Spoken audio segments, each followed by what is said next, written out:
வணக்கம் நண்பர்களே. விண்வெளி ஆய்வு மையத்திலிருந்து பூமிக்கு திரும்புகிறார் சுனிதா வில்லியம்ஸ். விண்ணிலிருந்து மண்ணுக்கு வரக்கூடிய அந்த தருணத்திற்காக உலகம் மொத்தமும் குறிப்பாக இந்தியாவிலும் பெரும் எதிர்பார்ப்போடு காத்திருக்கிறது. என்ன நிகழ்ந்து கொண்டிருக்கிறது அப்படிங்கிறத பற்றி விரிவாக பேசுவதற்காக நம்மோடு இணைந்திருக்கிறார் மூத்த விஞ்ஞானி திரு டிவி வெங்கடேஸ்வரன் சார். வணக்கம். 19ஆம் தேதி மண்ணுக்கு திரும்புகிறார் அப்படின்றத பார்க்குறோம். ஏன் இவ்வளவு காலம் 8 நாள் பயணம்னு இருந்தது, அதில் இடையில என்ன நடந்தது அப்படிங்கிறத பற்றி விளக்கம். அதாவது முன்னாடி அமெரிக்கா ஒரு விண்வெளி ஓடம் அப்படின்னு ஒரு இது வச்சுருந்தாங்க, ஸ்பேஸ் ஷட்டில் அப்படின்னு நம்ம ஆங்கிலத்தில் சொல்லுவோம். அதில் அமெரிக்க விண்வெளி வீரர்கள் அல்லது நாசா மூலமாக விண்ணுக்கு போகிற மற்ற நாட்டை சார்ந்தவங்க, கனடா அல்லது ஐரோப்பா அல்லது ஜப்பான் சார்ந்தவங்கலாம் கூப்பிட்டுட்டு போயிருந்தாங்க. அதில் ஒரு சிக்கல் வந்தது, உங்களுக்கெல்லாம் ஞாபகம் இருக்கும்னு நினைக்கிறேன். கல்பனா சாவ்லா இறந்தாங்க. அந்த மாதிரி ஒரு சிக்கல் வந்தபோது விண்வெளி ஓடம் சரியாக இயங்கலை அப்படின்னு சொல்லி அதை நிறுத்திட்டாங்க. அதை இயக்குவதை நிறுத்திட்டாங்க.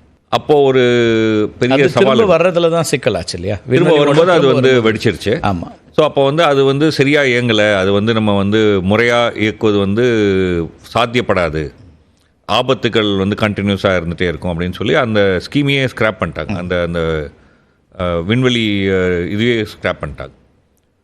அப்போது எப்படி அங்கே ஸ்பேஸ் ஸ்டேஷன் போகிறது, எப்படி திரும்பி வருது அப்படின்னு கேள்வி வந்தப்போ ரஷ்யாவுடைய சோயூஸ் விண்கலம் அதில் தான் போயிட்டு வந்துட்டு இருந்தாங்க. ரஷ்யாவும் அப்போ போயிட்டு அதில் தான் போயிட்டு வந்திருந்தாங்க. பட் இப்போ அமெரிக்காவும் அதில் போயிட்டு வந்திருந்தாங்க. இடையில போன தடவை ட்ரம்ப் பிரசிடெண்ட்டாக இருக்கும்போது இது சரி வராது, அமெரிக்காவே ஒரு விண்வெளி ஆய்வு மையத்தை, விண்வெளி கப்பலை உருவாக்கணும் அப்படின்னு சொல்லி 2 பேருக்கு கான்ட்ராக்ட் கொடுத்தாங்க. எலன் மஸ்கோட ஸ்பேஸ் எக்ஸ்க்கும் போயிங்க்கும் கொடுத்தாங்க.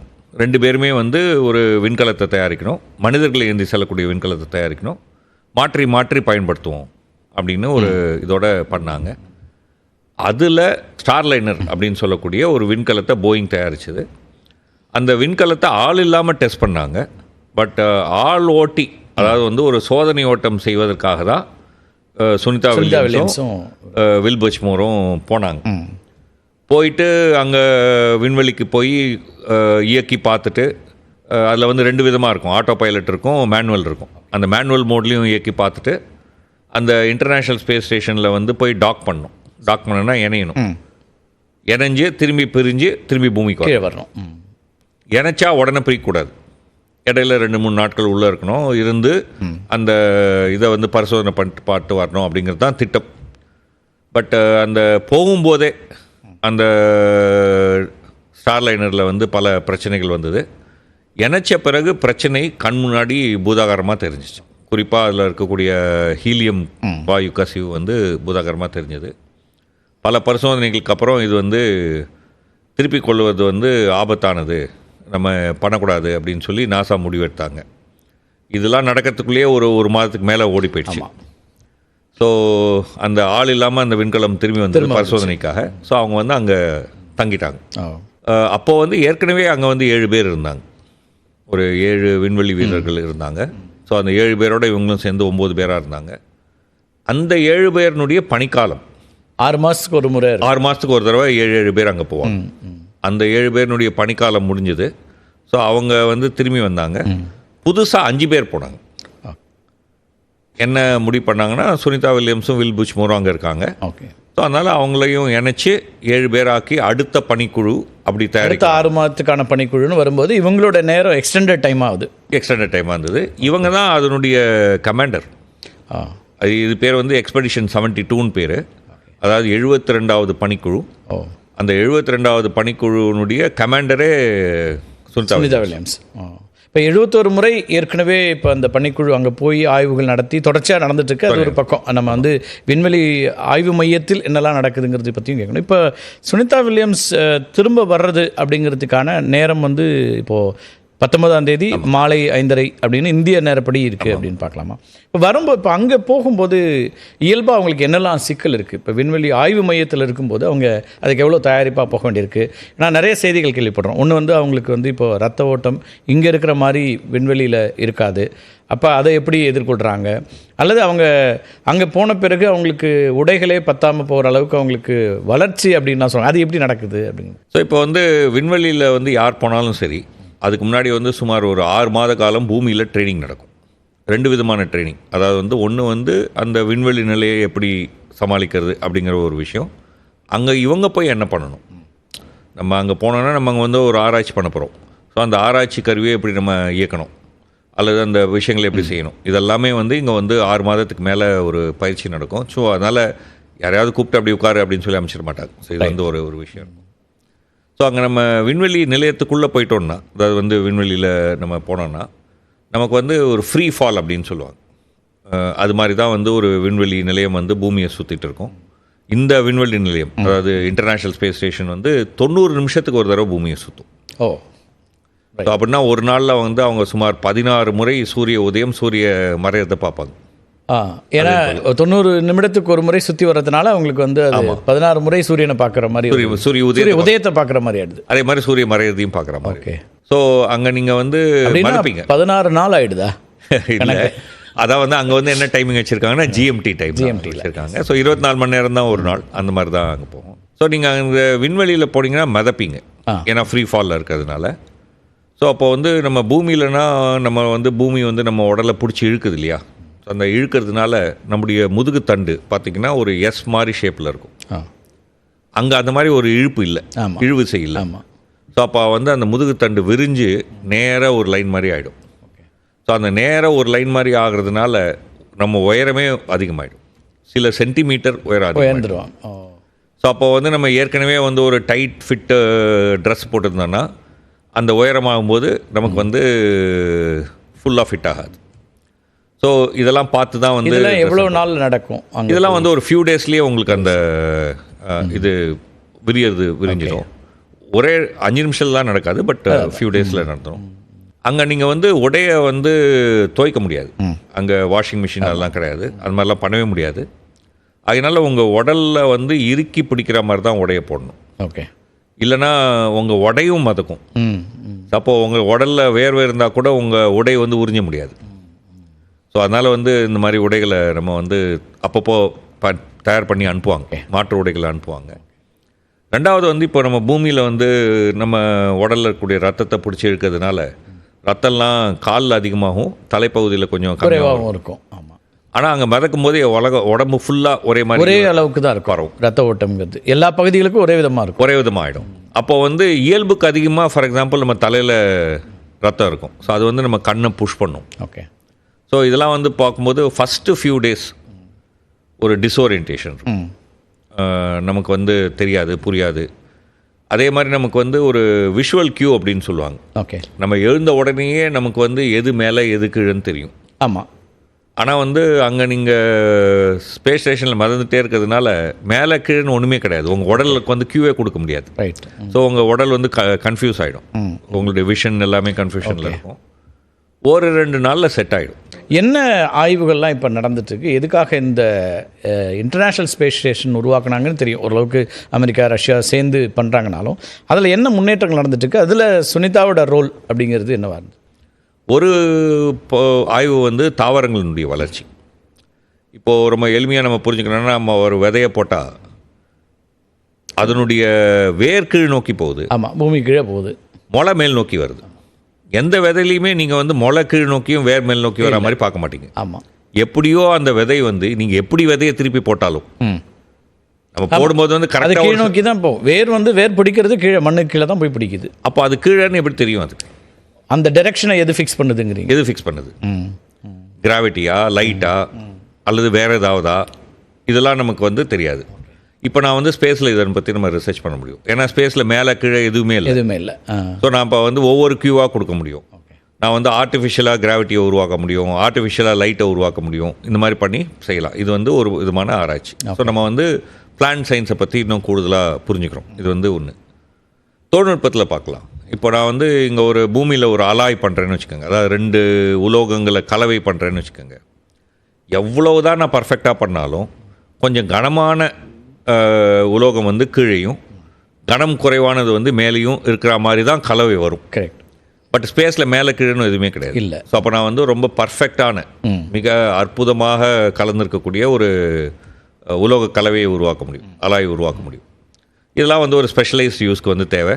ஸோ இந்த மாதிரி நிறைய ரிசர்ச் நடக்கும். விண்வெளி ஆய்வு மையத்தில் இருந்தாலும் குடும்பத்தோட தொடர்பில் தானே இருந்திருப்பாங்க இவங்க, சுனிதா வில்லியம்ஸ் சொல்லிட்டவர்கள்லாம். ஏன்னா அவங்களுக்கு வந்து அந்த கால அளவு எவ்வளோ கொடுக்குது, ஒரு நாளில் அவங்களோட பணி அப்படிங்கிறது என்னென்னலாம் டிசைன் பண்ணப்படுது? அதாவது வந்து ஜிஎம்டியை அனுசரித்து தான் அங்கே வந்து காலம் பண்ணுவாங்க. ஸோ அப்போ வந்து இங்கிலாந்தில் எப்போ இரவோ அப்போது வந்து 8 மணி நேரம் எல்லாரும் தூங்கணும். ஓகே. தூங்கணுன்னா அட்லீஸ்ட் அவங்களுடைய ஓய்வுங்கிறது இருக்கணும். ஆமாம், பெட்டுக்குள்ளே இருக்கணும். அது வந்து பெட்டுனா பெட் மாதிரி இருக்காது, அது வந்து ஒரு பேக் மாதிரி இருக்கும். அதுக்குள்ளே நீங்கள் பூந்து ஜிப் போட்டுக்கணும். ஆமாம், ஜிப்பை போட்டு உள்ளே இருக்கணும். நீங்கள் தூங்குறீங்களோ என்னவோ அது உங்கள் இஷ்டம். மற்ற சமயங்களில் வந்து 15 நிமிஷத்துக்கு வந்து ஒரு டாஸ்க்கு. ஓகே. அந்த 15 நிமிஷம் டாஸ்க் வந்து உங்களுடைய உடல் ப்ரஷ் பண்ணணும், அந்த மாதிரி விஷயங்கள் அது இங்கேருந்து கொடுத்துட்டே இருப்பாங்க. இங்கேருந்து கொடுத்துட்டே இருப்பாங்க. ஓகே. இடையில வந்து அவங்களுக்கு ஃப்ரீ டைம் இருக்கும். ஓகே. எல்லாருக்கும் ஒரே சமயத்தில் கொடுக்க மாட்டாங்க. 7 பேர் இருக்கிறதுனால வெவ்வேறு நேரங்களில் ஃப்ரீ டைம் கொடுப்பாங்க. அந்த ஃப்ரீ டைமில் வந்து நீங்கள் உங்களுடைய இஷ்டமான விஷயம் பண்ணலாம். அதாவது பாட்டு கேட்கலாம், அல்லது வந்து புக் திரைப்படங்கள் பார்க்குறதோ, திரைப்படம் படிக்கிறதோ. அதே மாதிரி வந்து குடும்பத்தோட தொடர்பு கொள்வதற்கும் அங்கே வந்து ஒரு கன்சோல் இருக்குது. அது வழியால் நீங்கள் உங்கள் குடும்பத்தோட வீடியோ கால், இன்டர்நெட் ஆக்சஸ் இருக்குது. இப்போ இன்டர்நெட் ஆக்சஸ் இருக்குது. அதனால் அது எளிமைப்படுத்து. இன்டர்நெட் ஆக்சஸில் என்னெல்லாம் செய்ய முடியுமோ அது எல்லாமே ஆல்மோஸ்ட் அங்கே பண்ணுறது. சுனிதாவுக்கு வந்து இது முதல் முறை இல்லை, அவங்க ஏற்கனவே விண்வெளி ஆய்வுக்கு போய் வந்திருக்கக்கூடிய ஒருத்தர் தான். இந்த துறையில் பெண்கள் எவ்வளோ தூரம் வராங்க, இது சுனிதாவுடைய ஸ்பெஷலைசேஷன் அப்படின்னு நீங்கள் என்ன பார்க்குறீங்க?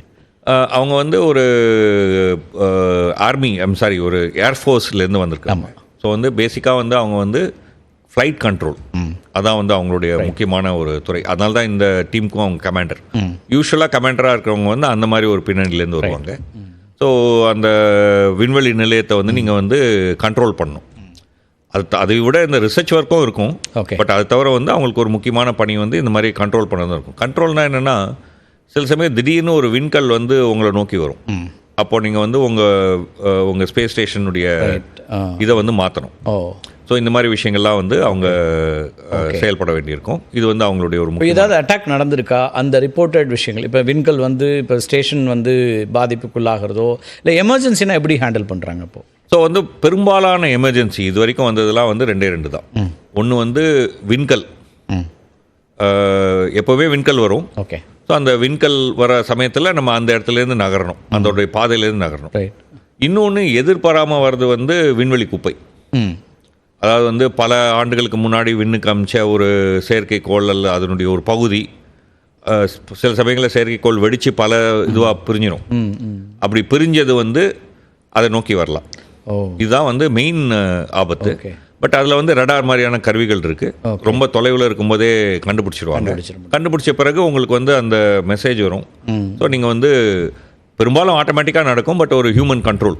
இப்போ விண்வெளி ஆய்வில் நிறைய நாடுகள் ஈடுபட்டிருக்கோம், நிறைய நாடுகள் ராக்கெட் அனுப்புகிறோம். விண்வெளி குப்பையை நிறைய சேர்த்துருக்குமா? அப்போ ரொம்ப நிறைய சேர்த்துருக்கும். இது வரைக்கும் வந்து நம்ம வந்து சுமார் ஒரு 8000 செயற்கைக்கோள்கள் வந்து விண்ணில் சுற்ற விட்டுருமா. இது வரைக்கும் 8000லேருந்து 10,000 வரைக்கும் கூட போயிருக்கும். இப்போ இந்த நானோ செயற்கைக்கோள்லாம் பார்த்தீங்கன்னா, ஓகே, முன்னாடியெல்லாம் வந்து நிறைய குப்பைகள் போயிருந்தது பர் லான்ச். ஓகே. ஏன்னா அப்போ வந்து நமக்கு அவ்வளோ தொழில்நுட்பமும் கிடையாது, இதை பற்றிய ஒரு புரிதலும் அவ்வளோ இருக்குல்ல. ஓகே. இப்போ சமீப காலங்களில் வந்து கொஞ்சம் ஒரு குறைவு இருக்குது.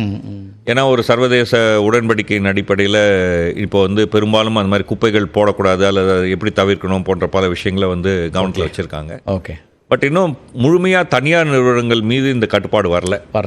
இது வந்து ஒரு சவால் எதிர்காலத்தில். இதை நம்ம பார்க்கணும். ஓகே. இங்கேருந்து ஒரு இப்போ 500 கிலோமீட்டர் தூரத்தில் இந்த விண்வெளி ஆய்வு மையம் இயங்கிட்டு இருக்கு. அது கிட்டத்தட்ட அது என்ன, எப்படி அதை சொல்லலாம், திருசங்கு சொர்க்கம் மாதிரியான ஒரு இடம். அது எப்படி, அது அந்த டியூரேஷன் எப்படி ஃபிக்ஸ் பண்ணுறாங்க? நான் இது 500 கிலோமீட்டருக்கு அந்த பக்கம் நிற்கணும், நிலைநிறுத்துறது அப்படிங்கிறதுக்கு ஏதாவது ரீசன், சயின்டிஃபிக் ரீசன்? முக்கியமான ரீசன் வந்து பூமியினுடைய வளிமண்டலத்துக்கு மேலே இருக்கணும். ஓகே. வளிமண்டலத்துக்குள்ளே இருந்தால் பூமியினுடைய வளிமண்டல உராய்வில் அதனுடைய பாதை வந்து தேஞ்சிக்கிட்டே வரும். ஸோ அதனால் வந்து பூமியினுடைய வளிமண்டலத்துக்கு மேலே இருக்கணும். பூமியினுடைய வளிமண்டலத்துக்கு மேலே ரொம்ப உயரம் 1000 கிலோமீட்டர் உயரத்தில் வச்சோன்னு சொன்னால் நம்ம இங்கேருந்து போயிட்டு வரதுக்கான செலவு கூடுதல். அண்டு ஏதாவது ஒரு எமர்ஜென்சினா திரும்பி வரத்துக்கான விஷயங்களும் அவசியம் இல்லாது. ஸோ அதனால் அந்த 450 கிலோமீட்டர் என்பது பெரும்பாலும் எல்லா நாடுகளும் இந்த ஸ்பேஸ் ஸ்டேஷன் வச்சுருக்கிறது எல்லாமே அதுதான். முன்னாடி சோவியத் யூனியன் வச்சுருந்தாங்க, அதுவும் அங்கே தான். இப்போ ரஷ்யா சைனாவினுடைய ஒரு ஸ்பேஸ் ஸ்டேஷன் இருக்குது, அதுவும் அங்கே தான். இப்போ இந்தியா அப்படி ஒரு ஸ்பேஸ் ஸ்டேஷனை எவ்வளோ காலத்தில் அமைக்கலாம் வாய்ப்பு இருக்குது? ஏன்னா இந்தியா வந்து என்ன யோசிச்சிருக்காங்கன்னு சொன்னால், ஃபஸ்ட்டு வந்து ககன்யான் மனிதனை விண்ணுக்கு அனுப்புகிற அந்த ஒரு திட்டத்தை வந்து செயல்படுத்துகிறோம். அந்த திட்டத்தினுடைய எதிர்கால பிளான்ல வந்து இந்த விண்வெளி ஆய்வு மையம் அமைக்கிறதுங்கிறது ஒரு 2-3 நபர்கள் தங்கி ஒரு வார காலம் தங்கி ஆய்வு செய்வதற்கான ஒரு முதல் கட்ட இதை வந்து அமைக்கிறதுன்னு யோசிச்சிருக்காங்க. முதல் கட்டம் வந்து இன்டர்நேஷனல் ஸ்பேஸ் ஸ்டேஷன் அளவுக்கு இருக்காது, ஒரு சிறிய அளவில் தான் இருக்கும். இதில் இப்போ அங்கே விண்வெளி ஆய்வு மையத்தில் இருக்கும்போது உணவு இங்கே இருக்க மாதிரியான அதே அளவு விதமான உணவு இருக்குதா? இன்னொன்று ஆக்சிஜன் அளவு அதே அளவாக இருக்குமா, இல்லை அதில் என்ன ஏதாவது மாறுபாடு? உணவு வந்து பெரும்பாலும் வந்து பூமியிலேருந்து தயாரித்து தான் அனுப்பணும்.